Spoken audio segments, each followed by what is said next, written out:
Steno for all में आपका स्वागत है। हम आपको 80 शब्द प्रति मिनट की गति से हिंदी डिक्टेशन उपलब्ध कराने जा रहे हैं।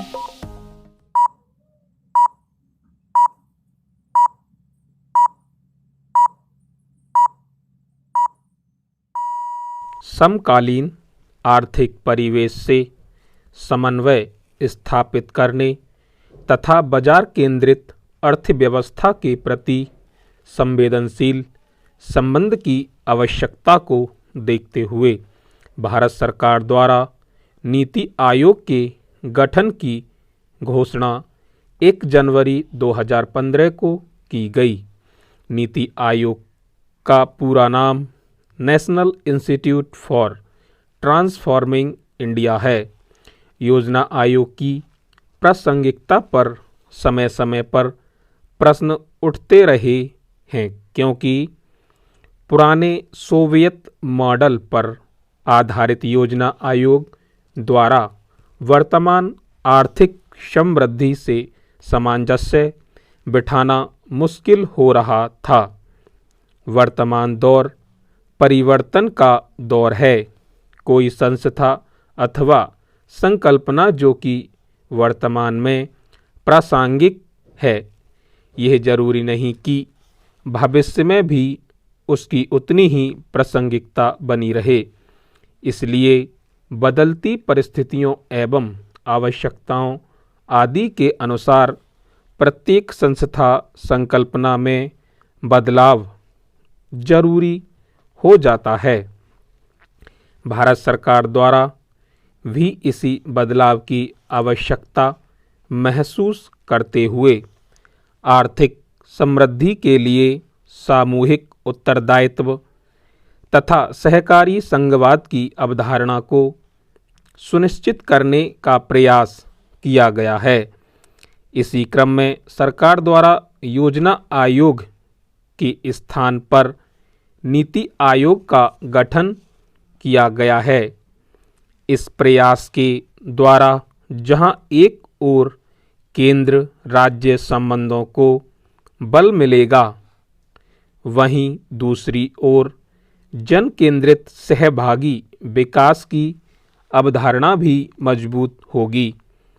संरचनात्मक बदलाव को प्राथमिकता देते हुए सरकार ने जन केंद्रित सक्रिय और सहभागी विकास के सिद्धांत को अपनाकर नीति आयोग का संरचनात्मक एवं प्रशासनिक स्वरूप तैयार किया है।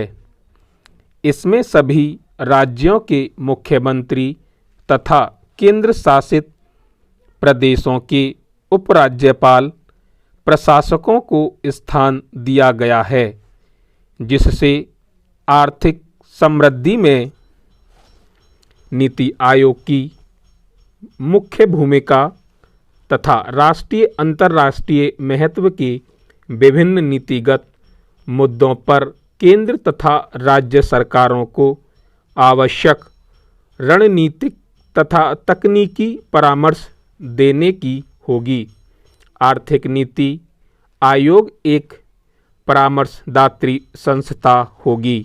नीति आयोग के गठन से पहले सभी मंत्रालयों के बजट प्रस्ताव योजना आयोग को प्रेषित किए जाते थे, किंतु यह अधिकार अब सीधे मंत्रालयों के पास आ गए हैं। चूंकि देश के प्रत्येक राज्य की आर्थिक आवश्यकताएं अलग अलग हैं, अतः यह आवश्यक है कि प्रत्येक राज्य के लिए उसकी आवश्यकता के अनुरूप नीतियों का निर्माण किया जाए, जबकि योजना आयोग एक जैसी नीतियों को संपूर्ण देश में लागू करता रहा है। नीति आयोग केंद्र राज्य संबंधों को और मजबूत करेगा। इसके लिए नीति आयोग के अंतर्गत एक नवीन परिषद नामक विभाग की स्थापना की जाएगी। यह परिषद अंतर्राज्यीय परिषद की तरह ही भूमिका निभाएगी, लंबे समय की योजनाओं के निर्माण तथा उनकी निगरानी हेतु नीति आयोग के तहत एक नवीन विभाग का गठन किया जाएगा। यह विभाग योजनाओं के निर्माण के साथ साथ उनके क्रियान्वयन हेतु आवश्यक दिशा निर्देशों का प्रारूप भी तैयार करेगा। डायरेक्ट बेनिफिट ट्रांसफ़र तथा UIDAI से जुड़ी प्रक्रियाओं के लिए भी एक तकनीकी संस्था की स्थापना की जाएगी। यह संस्था जन सहभागिता और उनके लाभ की प्राप्ति के लिए उत्तरदायी होगी।